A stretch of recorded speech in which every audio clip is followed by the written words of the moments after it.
जय हिंद दोस्तों, स्वागत है आप सभी का इस वीडियो में। तो इस वीडियो में हम जो म्यूनसिपाल्टी है उसका नेक्स्ट पार्ट देखने वाले हैं। फर्स्ट पार्ट जो है वो आपने देख लिया होगा, उसमें बहुत सारी चीज़ें जो है हमने कवर की है और बहुत अच्छे से कॉम्प्रिहेंसिवली कवर की है। तो अगर आपको पीडीएफ चाहिए तो आप टेलीग्राम पर फॉलो कर सकते हो, और अगर आपकी कोई भी क्वेरीज है तो आप जैसे कि यहाँ पर देख सकते हो, आप फेसबुक पर मैसेज कर सकते हो, इंस्टाग्राम पर मैसेज कर सकते हो, फॉलो कर सकते हो इंस्टाग्राम पर। तो चलिए शुरू करते हैं इस वीडियो के लिए। तो यहाँ पर आपको जो सैलिएंट फीचर दिखेंगे ये बहुत सारे जो है वो सिमिलर है पंचायती राज से। तो अगर आपने पंचायती राज नहीं देखा है तो पहले आप पंचायती राज देख लीजिए, क्योंकि अगर आप वो पढ़ोगे तो आपको इजीली है इस जो है ये समझ में आ जाएगा, क्योंकि उसका ही थोड़ा जो मैच्योर्ड वर्जन है वो हम इसे बोल सकते हैं, जो म्यूनसिपाल्टी है उसके सैलिएंट फीचर। तो आप ज़रूर देखिए, क्योंकि ये जो है ये सैलिएंट फीचर मैं थोड़ा फास्ट जाने वाला हूँ एज़ कम्पेयर टू पंचायती राज, क्योंकि पंचायती राज में मैंने काफ़ी स्लोली आपको समझाया है ताकि उसी वीडियो में आपको सब याद हो जाए। तो यहाँ पर अब मैं उम्मीद करता हूँ आपने वो वीडियो ऑलरेडी देखा हुआ है तो आपको सब कुछ याद है। तो यहाँ पर रिवीजन ही हो रहा है, इसलिए मैं थोड़ा यहाँ पर स्पीड जो है थोड़ी फास्ट रखूँगा। तो भी लेकिन अगर आप फर्स्ट टाइम भी देख रहे हो तो भी आपको ये जो वीडियो है ये पसंद ही आएगा, ये वीडियो से आपको याद ही हो जाएगा, ये मैं आपको एश्योरेंस देता हूँ। तो ध्यान से देखिए और एकदम बिना टेंशन से देखिए ताकि आपको इसी वीडियो में सब कुछ याद हो जाए। तो सबसे पहले सैलिएंट फीचर आता है कि थ्री टाइप्स, यहाँ पर थ्री टाइप्स आते हैं। जैसे कि सबसे पहले आता है नगर पंचायत, फिर आता है म्यूनसिपल काउंसिल, फिर आता है म्यूनसिपल कॉरपोरेशन।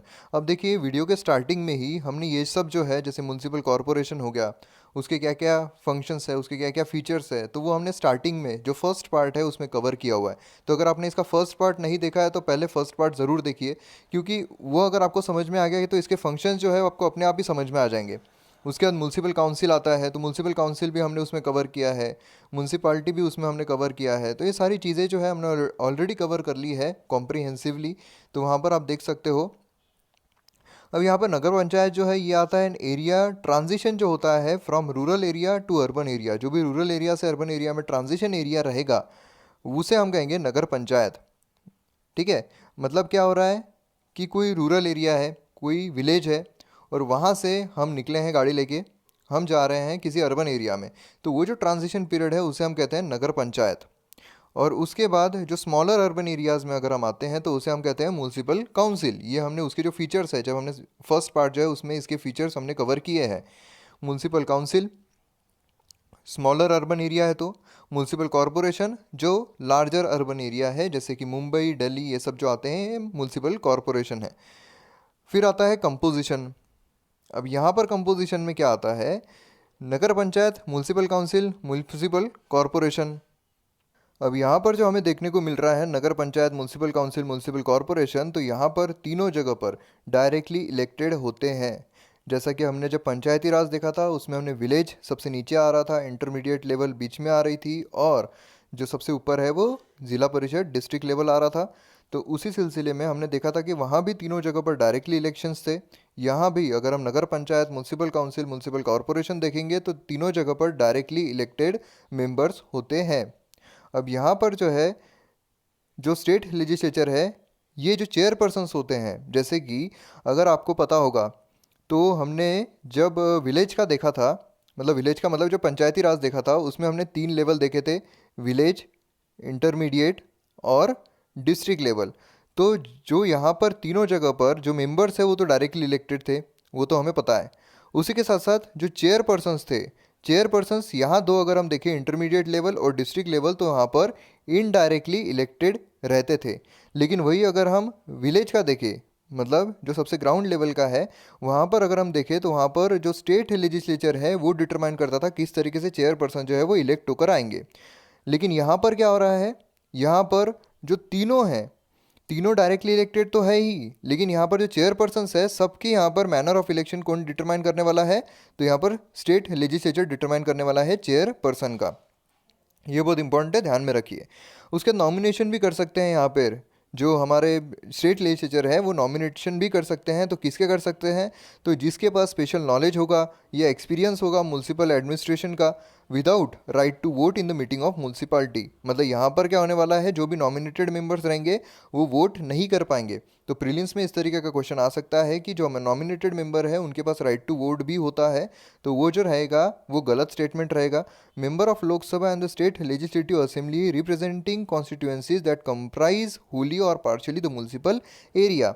अब यहाँ पर जो मेंबर्स रहेंगे लोकसभा के स्टेट लेजिस्लेटिव असेंबली के जो रिप्रेजेंट कर रहे हैं कॉन्स्टिट्यूंसी को, वो होली या फिर पार्शली म्यूनसिपल एरिया के रहेंगे। Members of Rajya Sabha and the state legislative council, जो भी राज्यसभा के मेंबर है या फिर स्टेट लेजिस्लेटिव काउंसिल के मेंबर है, जो कि रजिस्टर्ड है as electorals with in the municipal area, और उसके बाद चेयरपर्सन्स ऑफ कमेटी, जो भी कमिटीज़ के चेयरपर्सन्स होते हैं। ये जो चार यहाँ पर आपको दिख रहे हैं, ये चारों को स्टेट लेजिस्लेचर जो है वो नॉमिनेट कर सकते हैं।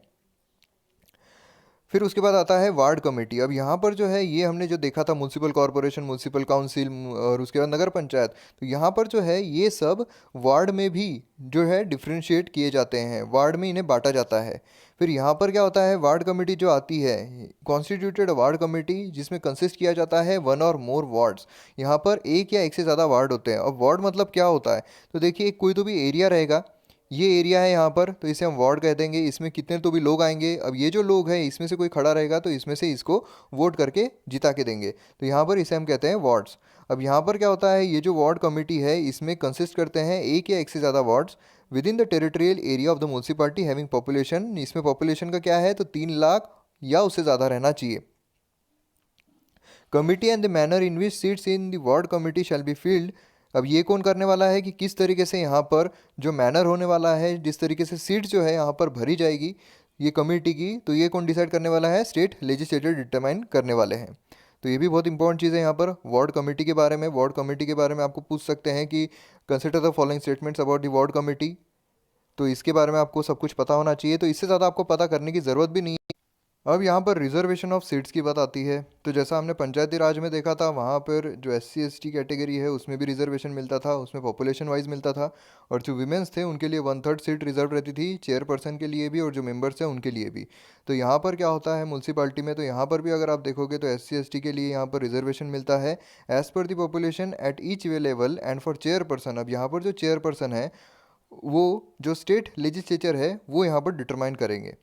उसी के साथ साथ विमेन जो है उनके लिए भी सेम यही है, 1/3 सीट जो है हर एक लेवल पर यहाँ पर 1/3 सीट विमेन के लिए अवेलेबल रहेगी, और जो चेयरपर्सन्स है उनके लिए स्टेट लेजिस्लेचर जो है वो यहाँ पर डिटरमाइन करेगी।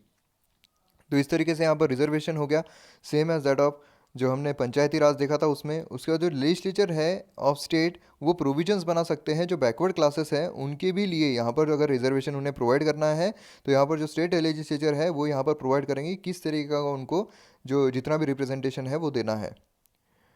उसके बाद यहाँ पर ड्यूरेशन पर आते हैं हम, तो ड्यूरेशन जो है वो 5 साल का है सेम एज दैट ऑफ जो पंचायती राज में था, और फ्रेश इलेक्शन होने चाहिए with in 6 months if dissolve earlier.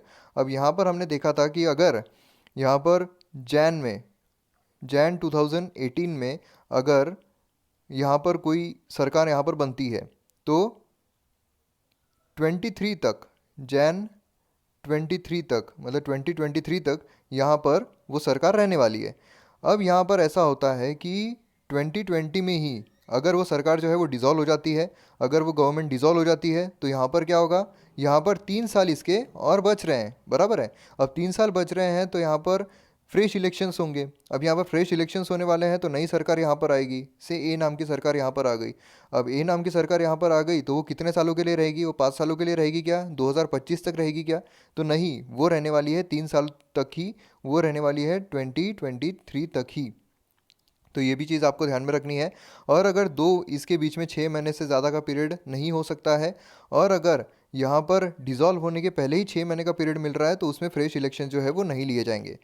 अब यहाँ पर जैसे कि आप देख सकते हो प्री मैच्योर डिसोल्यूशन होता है, तो जो न्यू पंचायत है मतलब म्यूनसिपालिटी जो है वो रिमेंड रहेगी ऑफिस में only for the reminder of the period, not for 5 years, 5 सालों के लिए नहीं रहेगी। या और पंचायत जो है वो गलती से आ गया है, वहाँ म्यूनसिपालिटी चाहिए, तो नई जो यहाँ पर सरकार आने वाली है म्यूनसिपालिटी की, ये रिमेंड रहेगी ऑफिस में for reminder of the period and not for 5 years.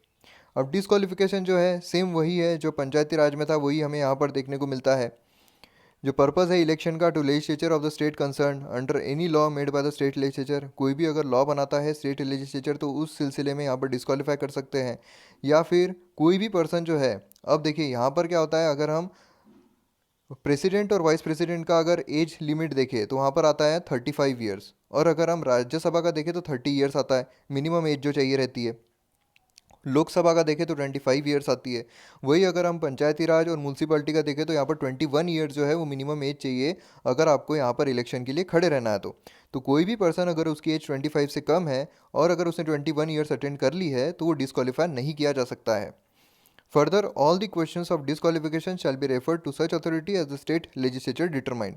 अब यहाँ पर कोई भी अगर क्वेश्चन यहाँ पर अराइज होता है डिस्क्वालिफिकेशन से रिलेटेड तो यहाँ पर स्टेट लेजिस्लेचर जो है ये यहाँ पर एक अथॉरिटी जो है वो यहाँ पर नॉमिनेट करेगा कि इस अथॉरिटी को आपको बताना है अगर किसी भी डिस्क्वालिफिकेशन का मैटर यहाँ पर अराइज होता है तो। फिर आता है स्टेट इलेक्शन कमीशन। अब यहाँ पर स्टेट इलेक्शन कमीशन जो है सेम वही भूमिका है जो कि हमारी पंचायती राज में थी।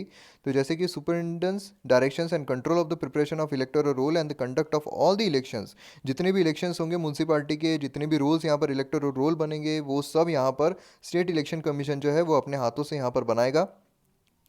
अब अगर हम इलेक्शन कमीशन ऑफ इंडिया देखें तो वो सारी जो चीज़ें करते हैं वो स्टेट लेजिस्लेचर और जो हमारा पार्लियामेंट है उसके लिए करते हैं, including president and vice president. मगर यहाँ पर जो स्टेट इलेक्शन कमीशन है ये जो पंचायती राज है और म्यूनसिपालिटी है वही सेम भूमिका इनके लिए निभाएगी। स्टेट लेजिस्लेचर जो है वो भी प्रोविजंस बना सकते हैं जिससे कि जो भी इलेक्शंस रहेंगे रिलेटेड टू म्यूनसिपालिटीज़। फिर आते हैं पावर्स एंड फंक्शंस क्या है ये किसके, तो स्टेट लेजिस्लेचर के यहाँ पर पावर्स एंड फंक्शंस क्या है, तो प्रिपेयर करना जो भी प्लान्स है, इकोनॉमिक डेवलपमेंट होना चाहिए, सोशल जस्टिस होना चाहिए। अब ये सारी चीज़ें हैं हमने पूरी सेम टू सेम, कोई भी वर्ड जो है यहाँ का फ़र्क नहीं है एक्सेप्ट पंचायत के जगह पर यहाँ पर म्यूनसिपालिटी आ जाएगा, बाकी सब कुछ सेम है जो हमने पंचायती राज में ऑलरेडी कवर कर चुके हैं। जैसे प्लान्स जो है इकोनॉमिक डेवलपमेंट सोशल जस्टिस के लिए प्रिपेयर करना, उसी के साथ साथ यहाँ पर जो भी स्कीम्स है इकोनॉमिक डेवलपमेंट से रिलेटेड, सोशल जस्टिस से रिलेटेड, जो भी यहाँ पर चीज़ें आती है 29 मैटर जो दिए हुए हैं लिस्ट किए हुए हैं 12 शेड्यूल में। अब पंचायती राज में 11 शेड्यूल था, यहाँ पर 12 शेड्यूल है, तो 12 शेड्यूल में जितनी भी चीज़ें 29 मैटर जो दिए हुए हैं उसे किस तरीके से इंप्लीमेंट करना है, उसके किस तरीके से लॉज बनाना है, तो ये सारी चीज़ें जो है ये पावर्स एंड फंक्शन आते हैं स्टेट लेजिस्लेचर के अंडर में। अब फाइनेंशियल पावर्स क्या क्या है, तो सबसे पहले तो स्टेट लेजिस्लेचर जो है वो ऑथोराइज कर सकता है म्यूनसिपालिटी को ताकि आप लेवी करो, कलेक्ट करो, अप्रोप्रिएट करो, क्या करो, टैक्सेस, और उसके बाद ड्यूटीज़, टोल्स, फीस। तो यहाँ पर क्या होता है किसी भी चीज़ में अगर आपको पैसा चाहिए, कोई भी अगर आपको इंफ्रास्ट्रक्चरल डेवलपमेंट करनी है, किसी भी तरीके की डेवलपमेंट करनी है तो सरकार को क्या चाहिए, सरकार को पैसा चाहिए। अब सरकार के पास पैसा कहाँ से आएगा, तो वो आने वाला है टैक्सेस से, जो भी टैक्सेस है वो कलेक्ट करेंगे। तो यहाँ पर म्यूनसिपालिटी को ऑथराइज करते हैं जो स्टेट लेजिस्लेचर है वो कि आप यहाँ पर लेवी कर सकते हो, कलेक्ट कर सकते हो जो भी टैक्सेस हो वो। फिर उसके बाद असाइन कर सकते हैं म्यूनसिपालिटी को। अब जैसे सेंटर जो है वो स्टेट को असाइन करता है कुछ टैक्सेस, सेम उसी तरीके से जो स्टेट है वो म्यूनसिपालिटी को यहाँ पर असाइन करता है टैक्सेस, कि आप टैक्सेस, ड्यूटीज, टोल्स, फीस जो भी लीवी किए गए हैं वो स्टेट गवर्नमेंट कलेक्ट करेगी लेकिन असाइन करेगी म्यूनसिपालिटी को। मतलब कलेक्ट तो ये करने वाले हैं लेकिन देने वाले, जैसे जो बड़े होते हैं ना छोटे बच्चों को, जैसे जो बड़े होते हैं वो दुकान में जाते हैं, भैया 5 रुपये की चॉकलेट देना, तो ये चॉकलेट लेते हैं फिर वो बच्चे को देते हैं। मतलब क्या कर रहे हैं वो, कलेक्ट तो वो कर रहे हैं जो बड़े हैं वो, लेकिन असाइन छोटे बच्चे को कर रहे हैं। तो इस तरीके से यहाँ भी वही होता है, स्टेट गवर्नमेंट जो है वो कलेक्ट करती है लेकिन असाइन जो है फिर वो म्यूनसिपालिटी को करती है। उसी के साथ साथ यहाँ पर ग्रांट इन एड यहाँ पर देते हैं म्यूनसिपालिटी को from the consolidated fund of state. उसके बाद कॉन्स्टिट्यूशनल फंड से यहाँ पर क्रेडिट किए जाते हैं। फिर उसके बाद हम फाइनेंस कमीशन का यहाँ पर देखते हैं। तो फाइनेंस कमीशन जो है गवर्नर जिस तरीके से 5 सालों के लिए यहाँ पर बनाए जाते हैं, फाइनेंस कमीशन यहाँ पर बनाते हैं 5 सालों के लिए, जैसे पंचायत के लिए वही सेम यहाँ पर म्यूनसिपालिटी के लिए वही फाइनेंस कमीशन जो है वो म्यूनसिपालिटी के लिए भी काम करने वाला है। अब जो भी डिस्ट्रीब्यूशन होता है between the state and the municipalities of net proceeds of the taxes, duties, tolls, fees levied by the states, जो भी डिस्ट्रीब्यूशन यहाँ पर होता है स्टेट्स और म्यूनसिपालिटी के बीच में वो यहाँ पर बताएंगे कितना होने वाला है। जैसे कि अगर आप सेंटर और स्टेट का देखोगे तो वो जो फाइनेंस कमीशन होता है, जो यूनियन का सेंटर का फाइनेंस कमीशन है, वो क्या करता है, वो यहाँ पर बताता है कि कितना परसेंट जो है सेंटर को स्टेट को देना पड़ेगा। जैसे अभी 42% दे रहे हैं तो कितना देना पड़ेगा, उसी तरीके से यहाँ पर स्टेट को म्यूनसिपालिटीज़ को कितना देना पड़ेगा वो भी यहाँ पर बताएंगे। उसी के साथ साथ यहाँ पर टैक्सेस, ड्यूटीज़, टोल्स, फीस जितनी भी रहेगी कितनी असाइन करना है म्यूनसिपालिटी को वो भी यहाँ पर बताएंगे। और जो ग्रांट इन एड होता है म्यूनसिपालिटीज़ को वो भी यहाँ पर बताएंगे from the consolidated fund of state. फिर उसके बाद आता है स्टेट लेजिस्लेचर जो है वो may provide for the composition, कितना कंपोजिशन रहने वाला है ऑफ द कमीशन, क्वालिफिकेशन क्या रहने वाला है, मेंबर्स क्या रहने वाले हैं, मैनर ऑफ सिलेक्शन क्या रहने वाला है, ये सब कौन डिसाइड करने वाला है यहाँ पर, तो ये सब स्टेट लेजिस्लेचर जो है वो डिटरमाइन करेंगे। उसी के साथ साथ गवर्नर जो है शैल प्लेस द रिकमेंडेशंस, जो भी रिकमेंडेशंस रहेगी कमीशन की, along with action taken report before state legislature. अब यहाँ पर जो भी रिकमेंडेशंस रहने वाली है, किस तरीके से रिकमेंडेशन रहने वाली है, कितना पैसा असाइन करना है, ये सब गवर्नर जो है स्टेट लेजिस्लेचर के सामने रखेंगे।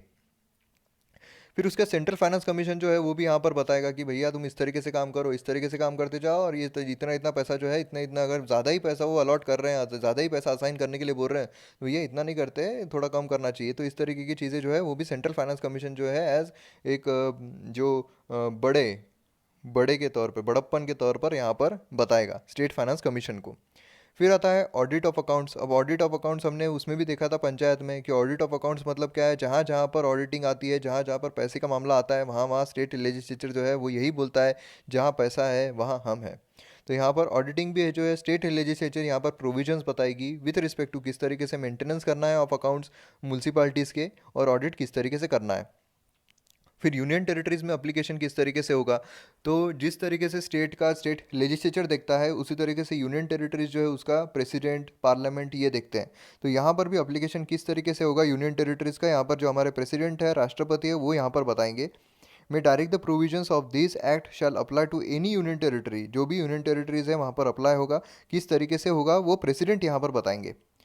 फिर एग्जम्प्टेड स्टेट्स एंड एरिया कौन कौन से हैं, तो यहाँ पर एक्ट जो है अप्लाई नहीं करता है schedule area and tribal areas पे जो भी स्टेट में है।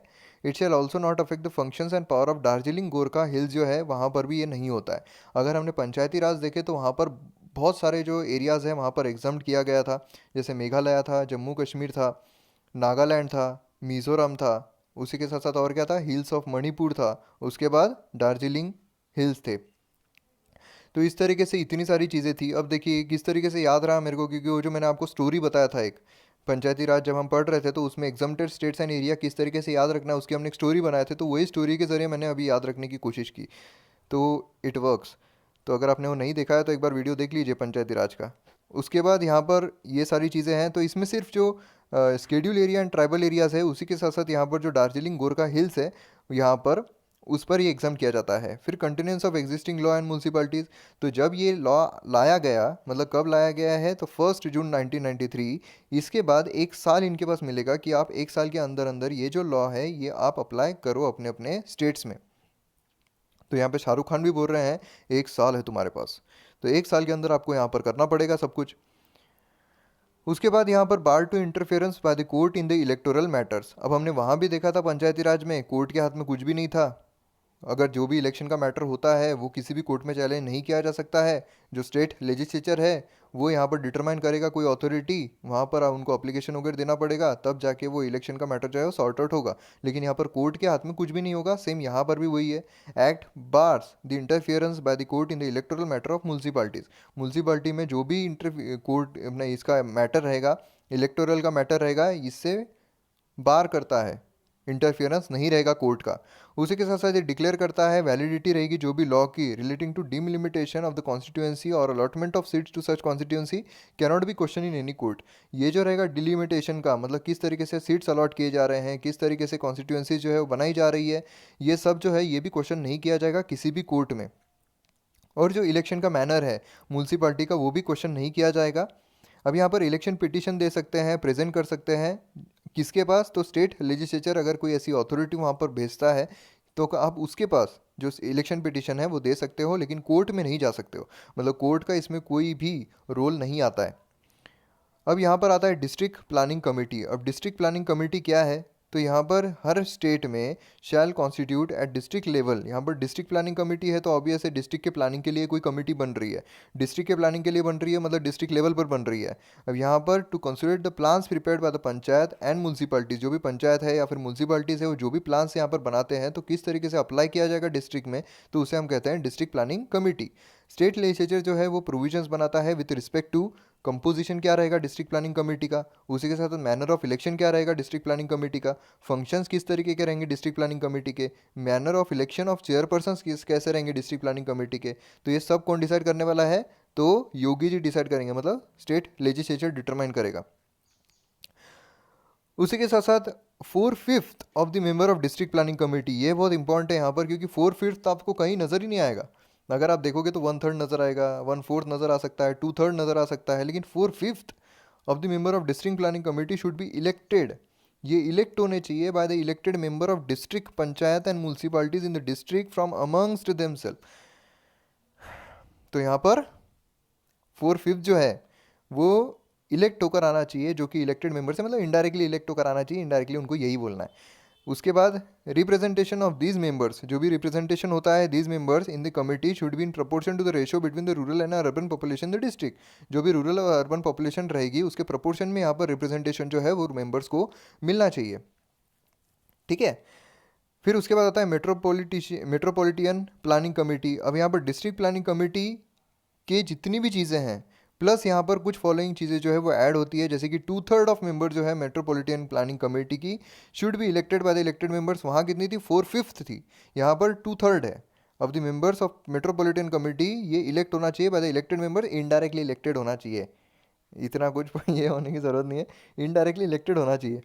अब यहाँ पर म्यूनसिपल पर्सनल आते हैं, ये आता है सेपरेट पर्सनल सिस्टम। मतलब क्या होता है कि ये सिस्टम में हर एक जो लोकल बॉडी है वो अपॉइंट करती है अपना एक एडमिनिस्ट्रेटर जो कंट्रोल करता है ओन पर्सनल। अब ये जो है ट्रांसफरेबल नहीं होते हैं अदर लोकल बॉडीज़ को, इसलिए इसे कहते हैं कि पर्सनल सिस्टम, मतलब सेपरेट पर्सनल सिस्टम। ये मेरा खुद का है, ये मैं दूसरे को नहीं दूंगा, दूसरे से शेयर नहीं करूंगा, इसलिए ट्रांसफरेबल नहीं होते अदर लोकल बॉडीज़ को। ये मोस्टली वाइडली प्रिवेलेंट सिस्टम होती है। फिर उसके बाद नेक्स्ट आता है कि यूनिफाइड पर्सनल सिस्टम। अब यूनिफाइड पर्सनल सिस्टम में क्या होता है, जो स्टेट गवर्नमेंट है वो अपॉइंट करते हैं एडमिनिस्ट्रेटर्स जो कंट्रोल करते हैं म्यूनसिपल पर्सनल को। अब यहाँ पर क्या होता है, स्टेट वाइड सर्विस जो कैडर है वो क्रिएट किए जाते हैं जितने भी अर्बन बॉडीज़ हैं उनके लिए। ये ट्रांसफरेबल होते हैं जो लोकल बॉडीज़ है स्टेट में उसमें। ये सिस्टम प्रेविलेंट है, जैसे आंध्र प्रदेश हो गया, तमिलनाडु हो गया, उत्तर प्रदेश हो गया, उसके बाद अब आपका राजस्थान हो गया, उसके बाद मध्य प्रदेश हो गया। तो ऐसे कई जो स्टेट्स हैं वहाँ पर ये प्रेविलेंट होती है। उसी के साथ साथ नेक्स्ट आता है इंटीग्रेटेड पर्सनल सिस्टम। अब यहाँ पर इंटीग्रेटेड पर्सनल सिस्टम में क्या होता है कि जो स्टेट गवर्नमेंट है और जो लोकल बॉडीज़ है वो एक सेम सर्विस फॉर्म करते हैं। जैसे कि म्यूनसिपल पर्सनल जो रहेंगे वो स्टेट सर्विस में भी रहेंगे, वो मेंबर रहेंगे स्टेट सर्विस के भी। मतलब ट्रांसफरेबल सिर्फ लोकल बॉडीज़ में नहीं होंगे, लेकिन ये डिपार्टमेंट जो होते हैं स्टेट गवर्नमेंट के उसमें भी ट्रांसफरेबल रहेंगे, इसलिए इसे इंटीग्रेटेड कहते हैं। अब यहाँ पर डिस्टिंक्शन नहीं दिया हुआ है जो लोकल सिविल सर्विसेज है और जो स्टेट सर्विसेज है उसके बीच में। अब यहाँ पर काफ़ी कुछ आता है, जैसे all India institute of local self government आते हैं, उसके काफ़ी आते हैं, national institute of urban affairs आते हैं। तो ये सारी चीज़ें यहाँ पर दी हुई रहती है। अब उसी के साथ साथ यहाँ पर जो रेवेन्यू सिस्टम है उसमें हम आते हैं। तो रेवेन्यू सिस्टम जो म्यूनसिपल रेवेन्यू सिस्टम है वो इस तरीके का आता है। जो सबसे पहला आता है टैक्स रेवेन्यू। अब टैक्स रेवेन्यू जो है वो लोकल टैक्सेस से कलेक्ट किया जाता है, जैसे कि property tax, entertainment tax, taxes on advertisement, professional tax, water tax. उसके बाद नॉन टैक्स रेवेन्यूज़ होते हैं, जैसे कि fines, royalties, profits, dividend, interest, ये सब जो होता है। उसके बाद ग्रांट्स आती है, जो कि मतलब जो ग्रांट्स मिलती है सेंट्रल और स्टेट गवर्नमेंट से, जो डेवलपमेंट प्रोग्राम्स के लिए, जो भी इंफ्रास्ट्रक्चर स्कीम के लिए जो भी ग्रांट्स दी जाती है वो दी जाती है। फिर यहाँ पर आता है डिवोल्यूशन। अब यहाँ पर जो भी ट्रांसफ़र ऑफ फंड होता है जो भी अर्बन लोकल बॉडीज़ है उसके लिए, जो स्टेट गवर्नमेंट इन्हें ट्रांसफ़र करती है फंड, उसे हम डिवोल्यूशन कहते हैं। अब ये जो है रिकमेंडेशन जो देता है स्टेट फाइनेंस कमीशन, उसके बेस पे डिवोल्यूशन जो है वो दिया जाता है, कितना देना चाहिए कितना नहीं देना चाहिए। फिर आते हैं लोन्स। जो भी लोन्स है, किस तरीके से लोन दे रहे हैं, स्टेट गवर्नमेंट दे रही है या फिर कहीं से भी वो जो लोन लेते हैं जिससे कि उनका कैपिटल एक्सपेंडिचर जो है वो मीट हो जाए, तो उसे हम लोन्स कहते हैं। तो इस तरीके से उनका रेवेन्यू आता है ये ज़रिए से। उसके बाद आता है central council of local government. अब यहाँ पर central council of local government जो है ये भी एक छोटा सा टॉपिक है जो कि इम्पॉर्टेंट है। तो ये हम लास्ट टॉपिक है, इसके बाद ये जो चैप्टर है ये ख़त्म हो जाएगा। तो यहाँ पर आता है central council of local government. ये सेटअप किया गया था 1954 में। तो यहाँ पर सिर्फ इस तरीके का क्वेश्चन आ सकता है कि consider the following statement about central council of local government. तो यहाँ पर सेंट्रल काउंसिल जो है लोकल गवर्नमेंट की 1954 में सेटअप की गई थी, कॉन्स्टिट्यूट की गई थी under article 263 of the constitution of India by an order of president of India. अब ये इंपॉर्टेंट चीज़ है, under article 263 of the constitution, लेकिन by an order of president of India, जो भी प्रेसिडेंट है उनके ऑर्डर के साथ यहाँ पर कॉन्स्टिट्यूट की गई थी। ओरिजिनली जो है known as central council of local self government, जो भी central council of local self government यहाँ पर बोला जाता था। उसके बाद ये जो काउंसिल एक एडवाइजरी बॉडी है, ये भी एक बहुत इंपॉर्टेंट चीज़ है। मतलब एडवाइजरी बॉडी है, अगर इसने कुछ बोला तो मानना है, मानेंगे ही, वो ज़रूरी नहीं है। इसे central council of local government जो है लोकल है, मतलब इस तरीके से बोलते हैं ना, ये जो माल है लोकल है, ये काम नहीं आने वाला। तो इस तरीके से लोकल याद रखने के लिए सिर्फ, तो central council of local government जो है एक एडवाइजरी बॉडी है। उसके बाद ये कंसिस्ट करता है मिनिस्टर्स ऑफ अर्बन डेवलपमेंट जो गवर्नमेंट ऑफ इंडिया में है, minister of local self government जो स्टेट में है, उसके बाद union minister act as a chairman of the council. ये भी बहुत ज़रूरी है, यूनियन मिनिस्टर जो है ये एज अ चेयरमैन यहाँ पर ये काउंसिल के एक्ट करते हैं। तो कौन करते हैं, तो यूनियन मिनिस्टर एक्ट करते हैं, बहुत इंपॉर्टेंट पॉइंट है central council of local government का। उसके बाद फंक्शंस क्या क्या है, तो considering and recommending the policy matter, जो भी पॉलिसीज मैटर रहेंगे वो यहाँ पर रिकमेंड करेंगे। उसके साथ साथ मेकिंग प्रपोजल्स फॉर लेजिस्लेशन। अब यहाँ पर देखिए जो भी चीज़ें हैं यहाँ पर रिकमेंडेटरी ही रहेगी, क्योंकि यहाँ पर ये एडवाइजरी बॉडी है, तो यहाँ पर वो सीधा ऑर्डर नहीं दे सकती है, तो रिकमेंड ही कर सकती है या फिर कंसिडर कर सकती है। फिर आता है examining the possibility of corporation between centre and state, जो भी पॉसिबिलिटी है कोऑपरेशन की, जो स्टेट और सेंटर है उसके बीच में जो भी कोऑपरेशन होगा उसकी पॉसिबिलिटी यहाँ पर एग्जामिन करती है, किस तरीके से यहाँ पर सेंटर और स्टेट जो है वो कोऑपरेट कर सकते हैं, अच्छे से काम कर सकते हैं, और जो बॉडीज़ है लोकल गवर्नमेंट जो है उसे बढ़ावा दे सकते हैं। Drawing of common program of action, उसी के साथ रिकमेंडिंग सेंट्रल फाइनेंस असिस्टेंट, जो भी सेंट्रल फाइनेंस असिस्टेंट रहेगा उसे रिकमेंड करेंगे, रिकमेंड ही कर सकते हैं।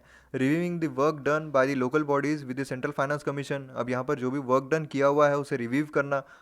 उसके बाद लोकल बॉडीज़ ने जो भी काम किया है उसे रिवाइव करना, और उसी के साथ साथ सेंट्रल फाइनेंस असिस्टेंस भी ये करना। तो यहाँ पर ये जो चैप्टर है ये ख़त्म होता है। मैं उम्मीद करता हूँ आपको वीडियो पसंद आया होगा, शेयर ज़रूर कीजिए पसंद आया तो मिलते हैं अगले वीडियो में। जय हिंद।